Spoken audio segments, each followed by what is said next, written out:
Hello and welcome to the Gold, Goats, and Guns podcast for today, September 22nd, 2020. My name is Tom Luongo, and we have a lot to talk about. This is episode 52, and with Justice Ginsburg's death, the real fight for the future of the United States begins. And I'll give you my thoughts on that in a minute, but first I wanted to remind you that you can follow my work at my blog at tomluongo.me. You can follow me on Twitter at TFL1728. Live streams, they happen every Monday night at 8 p.m. EST on YouTube and DLive.tv. Just search for me on both platforms and you'll find me. Now, warning, I'm a bad boy with a potty mouth and I use those words in sentences. You can also support the podcast by downloading and installing the Brave browser because Brave protects your online privacy by blocking all those pesky data snoopers, ads, tracking cookies, and all the rest of it that feed the growing surveillance state we're all worried about. Moreover, you can earn crypto tokens called BAT for opting into Brave's ad network and use them to tip your favorite content creators who, like me, are verified publishers on the network. You can use my referral code in the show notes to sign up. Be it a favorite website, YouTube, Twitch, or SoundCloud channel, click the Brave logo icon to the right of your search bar to tip your earnings and directly support the content you love through those earnings. They're like YouTube Super Chats, but without Google taking 30% of your money. Lastly, you can join the nearly 500 people who support me directly on Patreon at patreon.com/Gold, Goats, and Guns, where you can sign up for the twice-weekly market reports covering current events and technical state of important markets. Think of them like private podcasts, but they're video podcasts. And you can also sign up for the Gold, Goats, and Guns monthly newsletter, which ties up all the cultural, geopolitical, and economic shifts and trends into a coherent portfolio strategy designed to help you make sense of a world going mad. All right, well, that's the intro. Now let's get on to the actual podcast. So we've been on what I've been calling RBG watch for years now, right? We've been wondering when this woman was going to die and when she would actually just give up her seat, which we knew she wouldn't with Ruth Bader Ginsburg for years. And frankly, from this perspective, I'm so tired of it. I hate to say this, but I'm glad she's dead. I also don't mourn tyrants. As I said to my patrons on Sunday, my market report on Sunday, I don't mourn tyrants. And Ginsburg was a tyrant, and it's not going to make me any friends by saying that, but it's true. Now, most people, if not all people, who wield the kind of power that she had are tyrants. Trump is a tyrant. Putin's a tyrant. Oliver Wendell Holmes Jr. was a tyrant. Your local county commissioner's a tyrant. Hell, your clerk at your codes enforcement office is a tyrant. Give somebody a little bit of power over a small fiefdom and allow them to earn rent or unearned wealth, and watch them become tyrants. It's not hard. Power corrupts, and absolute power corrupts absolutely, and even a little bit of power is intoxicating. Well, Ginsburg wielded insane amounts of power, and therefore she was no saint. She was a tyrant. And while she may have led an amazing life, that one doesn't make her a particularly good judge, nor a good custodian of our legal system. She just was a woman who occupied the chair for way longer than she should have. The problem with all people like Ginsburg and Trump and me and everybody else is that we're the heroes of our own stories, right? You know, John Barth famously said, man can do no wrong. Well, what Barth was saying was that from our own perspectives, we can do no wrong. He's not completely right about that because Barth was a freaking unrepentant lefty who only saw the world in terms of power, just like every other freaking cultural Marxist that we're fighting desperately today. No, some people with consciences and with the sense of shame, and those of you in the audience who have a sense of shame know that you can be wrong and that you're willing to apologize for being wrong. Well, people like Ginsburg don't apologize for being wrong. They just move to the next thing. Okay? Because if Ginsburg ever thought that the way she was acting was wrong, she would have stepped down sometime during Trump's presidency in order to do the right thing and put somebody competent in the seat to actually adjudicate from the bench cogently. Because I'm sorry, she was in no position to actually do the job for the last 2 years. And everybody knew it, but she wasn't going to give up the seat. So while we're all heroes of our own stories, remember the tagline from The Dark Knight, the great movie by Christopher Nolan, that you either die a hero or you live just long enough to become the villain. Well, in Ginsburg's case, it was both. She's a hero to the left, but she's an absolute villain now to the left because now she's left this seat at the world's worst moment for everybody. She held on to the seat so long. I mean, if this had happened in 2018 or in early 2019, there would have been time to work through something. There may have even been a time to discuss with Donald Trump, and if the Democrats had actually acted anything except like spoiled babies over the last 4 years and actually engaged Trump as opposed to just treat every day as if it's opposite day. Trump says the sky is blue. No, it must be purple. Trump says 2 + 2 = 4. Nope. So in certain circumstances, 2 + 2 can actually equal 5. Right. Because we all read 1984, correct? These people are insane. And they've acted like completely insane, petulant, entitled children, just like Ruth Bader Ginsburg. I'm not going to mince words here. I don't mourn the woman being gone. I don't hate to speak ill of the dead, but you pays your money, you takes your chances. You wanted the power, you use the power, and you use the power well past any reasonable use-by date. I'm sorry, you get both barrels. So look at where we are. She dies, or is announced that she's dead. I believe she's been dead for a couple of weeks, certainly. If Neil Peart can be kept secret that he was dead for 7 days, I think the Democrats could have held Ruth Bader Ginsburg's death back for a couple of weeks. Not hard, right? What's happening in our politics today is a whole lot of people are refusing to walk away from their role as hero, and they're willing to die as villains to maintain their power. And she's certainly one of them. And she's left the country that she supposedly cares so much about in a state of absolute civil war. Now, a civil war is when two factions are vying for control of the central government.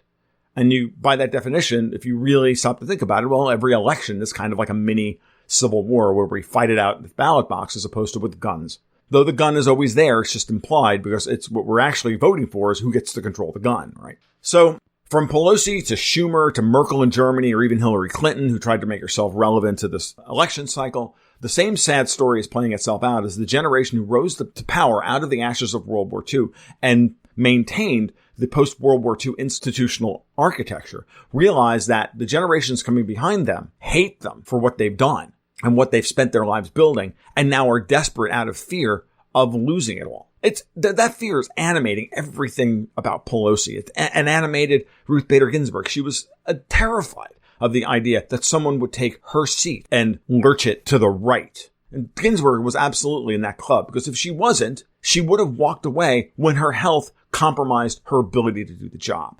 She could have walked away during Obama's term. She refused to do it. Maybe she didn't trust his judgment. She should have trusted his judgment, but she didn't.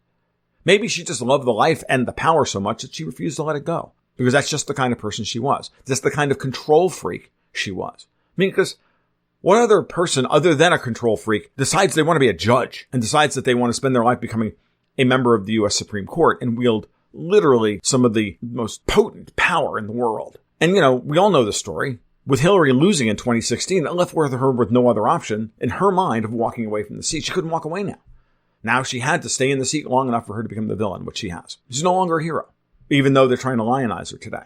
And I'm sure that she told herself that she was doing it to hold up the principles that she stood for, i.e., most importantly, abortion. Regardless of the constitutionality of Roe v. Wade, which is of dubious merit, but I'm not a constitutional lawyer, so I'll refrain from coloring that section of the picture in for you. Regardless of the morality of the federal government giving the women the power, not the right, but the power to murder their unborn child legally.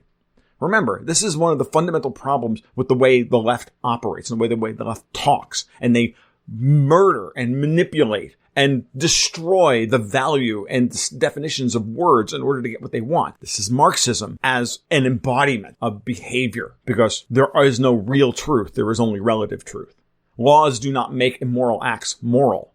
They just make them legal. Laws define the government's power to grant privilege. That's all the government does. Government has power to grant privilege. It does not define rights. Rights exist. Rights holders transfer some of their power to governments to grant privilege to those in government to supposedly protect rights holders' rights. That's kind of the way the thing is supposed to work. It doesn't work that way, but that's the way we think of it in our minds. They do not, despite the tortured illogic of Marxists like Ginsburg, define those rights. Healthcare is not a right because we defined it that way in the law. The law does not define our rights for us. Our rights exist. By virtue of the fact that you are alive, you have rights because you can always say no. You can always stand up and go, you're going to have to kill me. What scares the leftists and every Marxist I've ever met to death is the man who stands up and says no and faces their own death and says no. That's every hero's cycle. It's every hero's journey. It's the climax of every hero's journey. It doesn't matter if you're talking about Luke Skywalker or Evie from V for Vendetta or Neo from The Matrix or Beowulf or any of them. It's all the same story. Or Jesus. It's all the same story over and over and over again. If you're willing to face your own death as the hero, then they have no power over you. They're sure they can kill you, but they never got your obedience. This is why people like Ginsburg are tyrants, because no matter how benevolent they are with the power, they still have a power no man should ever have. And that power corrupts them to the point where whatever good they may have done at some point in their lives becomes sour, right? Why Gandalf in The Lord of the Rings refused the ring when Frodo offered it to him. Because I would use this ring with the desire to do good, but yet through me, this ring would evoke a terrible evil. It's why Frodo was the perfect person to carry the ring, because the hobbits had no power structure. The hobbits were anarchic. There's no functional government in the Shire. Tolkien was a Catholic anarchist. Ginsburg, on the other hand, refused to leave the bench for political reasons, and that taints her legacy of any amazing life she may have led.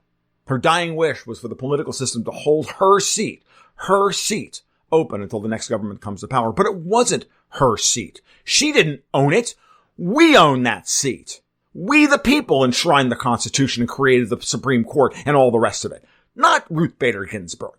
It's not her seat. That makes me angry that she thought that way, but she did. Therefore, tyrant. Don't mourn tyrants. So she felt entitled to it until her final breath, even though she couldn't dispatch her duties as a member of the Supreme Court. Why would anybody ever eulogize tyrants? I do not know, other than because they want to be tyrants themselves. This is what power does to people, thinking only in terms of strategy and tactics and the near-term political gains. This is what I do for a living, is to try and figure out what's going on here, right? It's what I do in this podcast. It's what I do in my blogs. It's what I do in my market reports. I hate it. I hate the fact that the world exists this way. I hate the fact that I have to swim around in the minds of tyrants, and yet someone has to do that job. More than one person has to do that job. But it's the thinking of a tyrant and has no place in decent civil society, which of course doesn't describe what we have today, but what we all want. If you want a civil society, you can't keep passing laws and rules that undermine it. And now her bloody-mindedness has the country even closer to civil war than it. And like I said earlier at the outset of this, a civil war is when two factions are fighting over the one governmental apparatus. Well, guess what? That's the Republicans and the Democrats are now fighting in such a way. And it's really the oligarchs versus the people, with the Democrats representing the oligarchs, and for lack of a better term, and for all of his faults, Donald Trump representing the people. And that's what we're fighting right now. And that's where we are. And that's what this election is about. And that's why the stakes of this election are so high. And that's why Ruth Bader Ginsburg's seat is so important at this point, because obviously the Democrats are trying desperately to redefine the voting process and take it to a Supreme Court that is either hung 4-4 or in their control 5-4, so that they can blatantly, unconstitutionally, and immorally harvest ballots that they know are fake to create the illusion of a Joe Biden victory, even though this man can't get 20 people to show up at a speech that he gives. 20 people. The turnouts for Biden are even more pathetic than the ones for Hillary Clinton. So they know they're doing everything in their hearts that they are likely to lose. They know in their hearts they're likely to lose, and they are doing everything that they can and threatening everything being on the table in order to regain their power. They will torture the rules. They will make everything possible legal. They will engage in blatantly unconstitutional behavior, knowing full well that time is the more precious resource right now than the law. They know the law acts slow, and they know political capital is expended quickly in the moment. Because if they don't win, they are telling us they will burn down what's left of the political infrastructure and the rule of law to achieve those ends. They are after power with no brakes on their behavior in order to achieve it. Period. None. And their rhetoric has risen to the point of sedition. It is not hard to parse their words. Pelosi's already guilty of sedition in about 16 different ways. And if Trump was truly a tyrant, he would have already put her ass in jail. Their operatives in the streets have acted until recently because, Trump finally started putting them in jail as if there was never going to be any reaction to their crappy behavior. Why? Because they knew they didn't have to worry about it. Why? Because they had already bought the freaking legal system to protect these people. The Democrats in the House and the Senate act like spoiled children because they know that they have effective immunity from their bad behavior. Because no one wants to see Trump put members of Congress in jail on the eve of an election.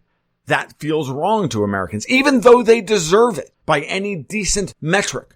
But they've never accepted the fact that there are limits on their behavior. They've never accepted the fact that maybe their behavior hacks people off, makes them fearful. That's why every time you watch one of these videos, have you ever noticed this? Like, you watch one of these videos on Instagram or Twitter or whatever, and you see some stupid BLM Antifa activist jump on someone's car, and then they either get run over or, they get flipped off the back of the car. And then there's all these fat, ugly people running up going, "Oh my God! Oh my God! Oh my God! How could you do this? Oh my God!" Like, what did you expect? The outrage is always really so rich. Like, what's wrong with you? Put yourself in that person's position and tell me that they wouldn't run over the person jumping up and down on their car and beating it with a baseball bat. But they've lost all sense of empathy. They've lost all sense of caring for the other person. They're not empathetic creatures anymore. They're subhuman, and they need to be shown the path back to humanity. They've never entertained for 1 second in their thrall of their righteousness that they could literally just be scaring people out of their minds. And when people are scared, they do dumb things. And they do violent things. And they've learned to act this way from their political leadership because their political leadership acts this way. The political leadership, like Pelosi, act in the most unbelievably egregious manner possible. And there's their object lesson. It's not like half of these people have parents in their homes. They look to their political leadership for their parents because they've substituted God and the family for the state. No one ever tells them no. They just wrap their tyrannical behavior in moral superiority, which is, unfortunately one of the hallmarks of the American zeitgeist in 21st century, especially from the libs. These liberal interventionists always believe they're the goodies and that justifies any of their behavior. Pathetic. Horrible. Ginsburg wasn't a goodie. She was a baddie through and through. She didn't believe in the system she rose to the apex of. She didn't trust it. She had to have control over its future or beyond the grave. She never once during Trump's presidency went to him and tried to allay her fears over who he would appoint in her absence. She never tried to engage him at a fundamental level. She just took the opposite side and said, I'm your enemy. Even though members of the Supreme Court aren't supposed to be political. And yes, she was. Her actions tell you that. It doesn't matter what she may or may not have said. And because of her fears and her resentment of the people she despised, she held on to her seat to her dying breath. And that's the worst eulogy I could ever write for someone who supposedly led an amazing life. Hopefully, Trump will nominate someone to the court that the Democrats in good conscience can't vote against. I saw this morning, just before I started recording this, that Mitt Romney was bending the knee to Trump and saying that he would not automatically vote against any of Trump's nominees because it's part of the process. That's a good sign. Lindsey Graham is bending the knee because he knows he can't afford to go against Trump here because he's in a tough election fight. Finally, we might actually get something decent out of lighting the loafers of Lindsey. McConnell saying there will be a vote, meaning he knows he has the votes. So Romney knows that he crossed the line with all the Never-Trumpers when they all showed up, if not in body, then in spirit, at the Democratic National Convention a month and a half ago. And that didn't play well. They know that the poll numbers are telling them that Trump is most likely going to get elected regardless of the Democrats' post-election legal shenanigans, ballot harvesting shenanigans. You can see it in the way people are acting, and that Collins or Murkowski are trying to play their games. But here's the gig, and this is interesting. I was listening to a great live stream between Viva Frei and Robert Barnes from a couple of days ago, and this morning before I started this, and Robert Barnes made very cogent arguments as to why the right choice for Trump is Judge Barbara Lagoa from Florida and not Amy Coney Barrett. And most of his arguments go as follows. Barrett is the choice of the regime GOPers, of what we like to call the GOPE, the GOP establishment, the corporatists. She'll be a happy person for both sides to have been put on the court because she'll be just another John Roberts. She spent her entire career sucking up to get to the Supreme Court, and the history of her decisions betray a purely political perspective on the law and not a principled one. And because of that, she'll be an easy shoot down. She'd be like a lame duck taken off for the rhinos like Collins and Murkowski and even Romney and others to shoot down. That's his argument. I think it's a good one. She's a corporatist through and through. She sided with the government on COVID lockdowns, the Jacobson decision, which is horrific. She's got a political resume and not a principled one. And as a libertarian, to me, that's a no-go. So I don't know much about Barbara Lagoa, but she's here in Florida, and apparently she's been very good. And apparently she also has the right judicial resume, according to Robert Barnes. So I'll defer to his position on this. And she ticks all the boxes: woman of color, from Florida, swing state, yada, yada, yada. Makes Chuck Schumer's obstinance pure political poison for him and the Democrats. It makes sense. Lagoa is apparently a better jurist than Amy Barrett Coney, as well as she ticks all the political boxes that make voting against her very difficult. So I like Barnes' thinking here. It's good strategy and it's good tactics. So let's hope that this is what Trump is going to do, and that Barnes is right about Lagoa, and that everybody pushing the whole Amy Barrett Coney thing are the rhinos and the guys like Posobiec and all the fake conservatives that are trying to, they're all the friggin' Steve Bannon conservatives and all the neocons and the rest of them. They want the appearance of change. They want the appearance of a 5-4 conservative court, not a real 5-4 court. They want another John Roberts on the court. And from what I understand, he's choosing a woman because all of the men on that the Federal Society gave him that are on the list, because Barnes also made this point that Trump doesn't know any of these people. This is not his area of expertise. So the list he has was given to him by the Federal Society, and the Federal Society gave him a whole bunch of men that have all been to Epstein's Pedo Island. well, never mind. They're all in Epstein's black book. That means, again, nothing good will come of them because when push comes to shovel, they will always just vote the way they're told. So Lagoa is potentially a good pick here. And because of this, and on all of these bits to put the political calculus together, you could see defections from the Democrats that are in tight Senate races go along with this. And Lagoa, I think, could sail through, when you really stop to think of it, could sail through with a couple of Democrats on their side, thereby negating Collins and Murkowski, who will then, in the end, vote for her because they don't want to look like the Democrats they actually are. And that's how you could easily get to a 57 or 58 to 42 or 41 or whatever. I'm sure Bernie Sanders will just abstain because, that's who he is. In conclusion, there's no secret here that this fight over Ruth Bader Ginsburg's seat is part of the fabric of a massive operation that is underway at every level of our society to alter the basic fabric of the global society, one that embraces a massive lurch to the authoritarian left. I've talked about this before. The Davos crowd, the World Economic Forum, Klaus Schwab, Bill Gates, all those guys, George Soros, and the rest of them are pushing for a transnational superstate, most likely adjudicated through the UN, which Trump, by the way, is actively going after, which I agree with. And I wrote an article about this yesterday that's on my blog, and I'll link it in the show notes. And I'll also link the discussion between Barnes and Fry in the show notes as well, because it was really, really good. Ginsburg's seat isn't necessarily the linchpin to them succeeding with this plan, because this plan is happening regardless of whether or not Trump wins the election or not. It's just whether or not Trump wins the election as to whether or not the rate at which the United States is ground into a paste before they take over. And more appropriately, will the United States outlast their attempts to take over the world? And therefore, will the European Union and the UN and the IMF and all those post-World War II institutions fall apart before the United States does? That's the gamble that we're in right now. And unfortunately, a lot of that comes down to whether or not Trump can get a good, conservative, constructionist judge on the Supreme Court before November 3rd. Because a U.S. that lurches back towards a constructionist view of the Constitution stops dead the Democrats' plan to ballot harvest to a Biden victory. And now the U.S. can stand to thwart all of these moves. And Trump can continue to put unbelievable amounts of financial and political pressure on Germany. And yes, to a lesser extent, on Russia and China and everybody else.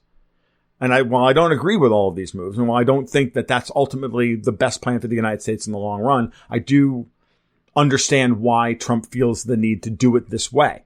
I don't agree with it, but I understand it.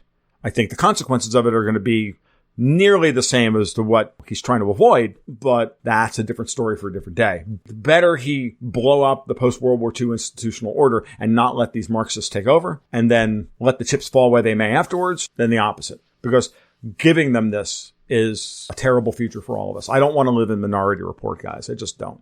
And the last thing to talk about is the following. No matter what happens here, we have entered a very dangerous period. We're in a civil war period because we have real existential threats that are being made against our society and our legal system and our culture and our value and, any sense of values and community and all the rest of it.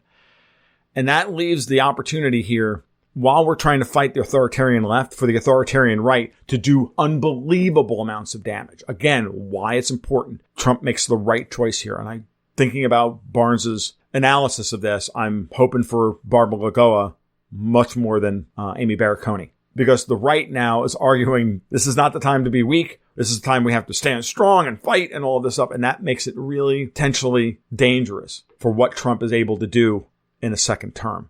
So I want a strong civil libertarian on the court that goes against him if he oversteps his bounds. And so how civil libertarians influence this outcome could decide what happens going forward. And unfortunately, our track record is poor on influencing the long-term viability and the long-term trajectory of the U.S. government and the Supreme Court.